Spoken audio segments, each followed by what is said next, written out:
Bismillah, alhamdulillah, wa salatu wa salam ala rasulillah. My brothers, my time is very short, so let me get straight to it. Brothers, Allah subhanahu wa ta'ala, He has created us for two sole purposes.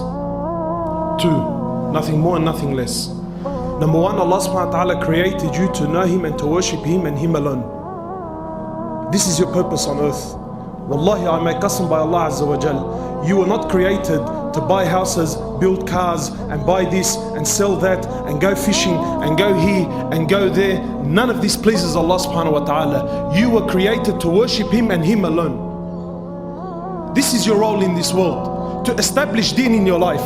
And what deen? What deen do I have to establish? The deen of La ilaha illallah, Muhammad Rasulullah. To say that there is no ilah, that there is no ilah, there is no God, there is no power, there is no qudra, there is nothing on this earth except Allah Azza wa Jal. It is Allah who does, it is Allah who makes, it is Allah who breaks, it's Allah who gives, it's Allah who takes. To understand this, and not just to say it on the tongue. You see, everyone says this on the tongue. No, this is not what Allah subhanahu wa ta'ala is looking for. Allah subhanahu wa ta'ala says that no child or no money or nothing will make you successful on that day illa, except those who come to Allah biqalbin what? Salim, with a pure heart, with a heart that has full conviction in La ilaha illallah, with a heart that has no doubt in it whatsoever that Allah is the greatest, Allah is the King, that nothing on this earth can harm you except by the permission of Allah subhanahu wa ta'ala, that your rizq, your sustenance that comes to you, it comes from Allah subhanahu wa ta'ala, doesn't come through your work, doesn't come from your boss, doesn't come because mashallah you're a shatur and you're in the right place at the right time. No, it came because Allah subhanahu wa ta'ala sent it to you. So understand that the king, he's sitting on the throne not because of his progeny, not because of his understanding, not because of his lineage. He's there because Allah put him there. The one who's sweeping and cleaning the streets, he's not there due to his lack of understanding, he's not there due to his lack of education, he's not there because of his progeny or his lineage. He's there because Allah put him there. And your condition now is here because Allah subhanahu wa ta'ala put you there. So it is your job to understand this is what Allah subhanahu wa ta'ala wants to see, that La ilah, that there is no God, there is no might illallah. And what's the other thing? That Muhammad sallallahu alayhi wasallam is Rasulullah, that his path and his way is not the best. The way of Muhammad sallallahu alayhi wasallam, it's not the best way, it's the only way. And wallah al-azim, until you understand this fully, you will forever suffer. This is what Allah subhanahu wa ta'ala wants from you, to establish deen in your life, to bring full deen, that the sunnah of Muhammad sallallahu alayhi wasallam becomes more beloved to you. Ma'alash, forgive me, maybe this is a bit extreme, but it's a concept. Understand, until the sunnah of Muhammad sallallahu alayhi wasallam, until squatting in the toilet and cleaning your backside with your left hand becomes more beloved to you than the whole world and everything it contains, because it's the sunnah of Muhammad sallallahu alayhi wasallam. This is the deen that you need to bring into your life. This is what Allah subhanahu wa ta'ala is looking for, to establish deen, my brother, in your life, full deen.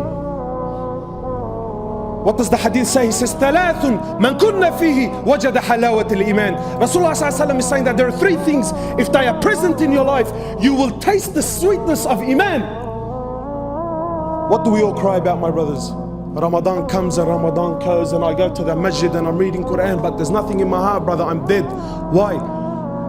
أن يكون الله ورسوله أحب إليهم مما سواهما. Until Allah and His Prophet become more beloved to you than anything and everything on the face of this earth, wallahi, you will never taste Iman. You will never taste the sweetness of Iman. Allah subhanahu wa ta'ala, in probably the harshest verse in the Quran, when He's addressing Sahaba, not hypocrites, not munafiqeen, not kuffar, Sahaba, He's telling Muhammad sallallahu alayhi wa sallam, Qul ya Muhammad, tell your companions, tell the best ummah to ever walk the earth, إن كان آباؤكم وأبناؤكم وإخوانكم وأزواجكم وعشيرتكم وأموال اقترفتموها وتجارة تخشون كسادها ومساكن ترضونها أحب إليكم. Tell them, Ya Muhammad, that if their fathers and their mothers and their sons and their children and their extended friends and family, if their businesses and their cars and their money and their papers are more beloved to them min Allahi wa rasulihi wa jihadin fi sabili, until this comes into your life, my brother, what's the promise of Allah? فَتَرَبَّصُوا حَتَّى يَأْتِيَ اللَّهُ بِأَمْرِهِ وَاللَّهُ لَا يَهْدِي الْقَوْمَ الْفَاسِقِينَ. Then wait, for the punishment is verily coming to you soon. This is what Allah subhanahu wa ta'ala wants from you, to establish deen in your life. And what's the other thing, my brother? To establish deen in the ummah. شَرَعَ لَكُم مِّنَ الدِّينِ مَا وَصَّى بِهِ نُوحًا. Allah subhanahu wa ta'ala is saying, verily it has been ordained upon you what was brought unto who? Nuh, وَالَّذِي أَوْحَيْنَا إِلَيْكَ, and to you, Ya Muhammad. وَمَا وَصَّيْنَا بِهِ إِبْرَاهِيمَ وَمُوسَى وَعِيسَى, and what was ordained unto Ibrahim, وَمُوسَى وَعِيسَى. What is it? And Aqimuddin, to establish deen. This is your role, my brother. This is our role, to establish deen, full deen on this earth. My brothers, go and see the condition of this world. We just came back from Egypt. We just came back from Egypt. Bilad al-Azhar, 90 million people, 95% Muslims. Go. You know what the growing trend now is amongst the youth? Wallah al-Azim, people I met myself and spoke to myself. You know what the growing trend is now? Atheism. Atheism. And this is a wallah, someone who's a miskeen, hultu ta'bani, look, this guy's a fa'ir, doesn't have money, so he's lost hope in Allah. No. Educated, has money, proper position in the community, says we prove the existence of Allah subhanahu wa ta'ala. I don't need Allah subhanahu wa ta'ala in my life. This world was always here and it will always be here. This is, yes, atheism, naam. Why? Because the da'wah has stopped. Because fishing you and the boys has become more important to you than establishing the deen on this earth. That's why. This is your role. This world you're living in is rubbish. Wallahi, it's rubbish. Rasulullah is walking in the marketplace. Live the moment. Rasulullah is with his Sahaba. Picks up a dead goat, a carcass, stinking, rotting, flies around it. So he picks it up by its ear with araf.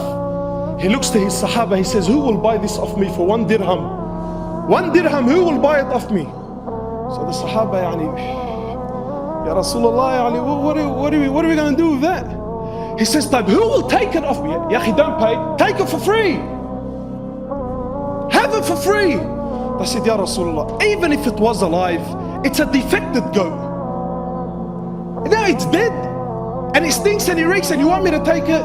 He says to him, by Allah, this is your Habib, listen to the words of your Prophet. He says, by Allah, this world and what it contains is less in the eyes of Allah than this dead carcass is to you. And we've left our ummah, we're chasing after the little luxuries of this world. Go and see the condition. My brothers, this is your responsibility. Your Habib, your Prophet Muhammad sallallahu alayhi wasallam used to cry the nights. Why? Why would you cry the nights, Ya Rasulullah, when Al-Maqam Al-Mahmud was given to you anyway? You're already going straight to paradise. He cried the nights for you and I. He cried the nights because he's seen these days were coming. He cried the nights because you now go forget what's happening around the world. In Auburn, Wallah al-Azim, in Auburn, Lebanese Muslim father is sleeping with his 7-year-old daughter. Here in Auburn. Astaghfirullah. Of course, brother, of course, when there's no da'wah in this world, this is what happens to the condition. Naam. This is what happens to the world. Your sister and my sister, my brother, we sit here, mashallah, the boys when they sit down, he speaks about his ard.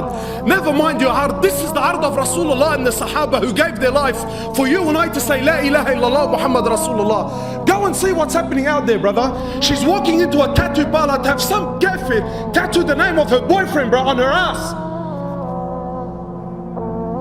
She's getting the paw print of a kalb, and this on her here. Why? Because it's the in thing.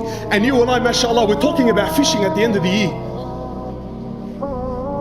Your job is to establish deen on this earth. The ummah is crying, wallah al-azim, the ummah is crying for help. And you know what the poison is? You and I were convinced that this is the job of the mashayikh, mashallah. This is the job of the mashayikh. No, my brother, this is your job and it's your amana, and I'm telling you by Allah, you will be questioned for this on the day of judgment. We have a job, we have a responsibility, we have an amana. We were in Egypt. Let me tell you, brother, let me, you know, boys here, mashallah, you know, wherever you go, yeah, brother, jihad, let's talk about jihad. Wallahi, the next guy who speaks about jihad, slap him across the face and tell him, wake up to yourself, brother. Go and see in Egypt, your sisters from Bilad al-Sham. Yes, I seen it with my own eyes. Your sisters from Bilad al-Sham, they're going to Egypt for prostitution. For prostitution, because of the ahwal are so bad. Naam, prostitution, yes. It's alright, relax, brother. Dakhlak, please, tell me, what's the model of your car? Did you see the latest one that came out? And this is what's happening. And this is what's happening, my brothers. My brothers, we have an amana. We have a responsibility. Wallahi, go out there and see the condition of this world. Go out there and see the condition of this world. The Shaykh was giving a talk, a small talk about tahara. About tahara. So one of the brothers, he came up to him after, he says to him, Shaykh, Malish, you were speaking about making ghusl. Says to him, yes. Says to him, Shaykh, you only make ghusl when you commit zina, huh? Married for 20 years. Married for 20 years. Been sleeping with he's been sleeping with his wife, with his wife, and he thinks that you only perform ghusl when you commit the act of zina. And he's praying.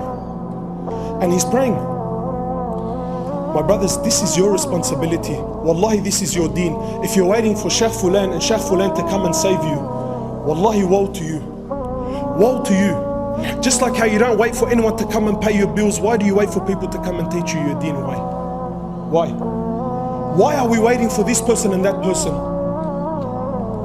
This is your responsibility. And my brothers, malish, forgive me, I'll leave you with this last hadith, authentic narration. Rasulullah sallallahu alayhi wasallam, so that you and I understand the importance of da'wah in our life. He says, لا تأمرن بالمعروف ولا تنهون عن المنكر. Your Prophet is saying what? He says, you will enjoy that which is good and you will forbid that which is evil. Or what? أو ليوشكن الله أن يبعث عليكم عقابا منه. Or verily Allah subhanahu wa ta'ala, He will send down His punishment to you. What is the punishment of Allah? He says, ثُمَّ تَدْعُونَ لَهُ وَلَا يُسْتَجَابُ لَكُمْ. He says, you will raise your hands and make dua, and Allah will not accept your dua. This is His punishment. 4 million people in the haram every single year. 4 million people raise their hands and cry before Allah. Ya Allah, Masjid al-Quds. Ya Allah, Palestine. Ya Allah, Syria. Ya Allah, Babar. I want to ask you something. Is Allah deaf? Wa na'udhu billah? Allah. Is He deaf, yani? He can't hear them? Allah is blind? Wa na'udhu billah, yani? Allah subhanahu wa ta'ala can't see them? Isn't He the one who says, when you ask me, I will give? But what's happening? What's happening? The ummah is crying. No, my brother, there is a prerequisite. You have to. There is a condition. There is a condition before Allah subhanahu wa ta'ala can you accept your dua. And what is this condition? That you become a da'i ila Allah subhanahu wa ta'ala. This is your role. This is your role. To establish deen in my life. What sort of deen? Full deen. And to establish deen in this ummah. Jazakallah khairan, subhanahu wa ta'ala.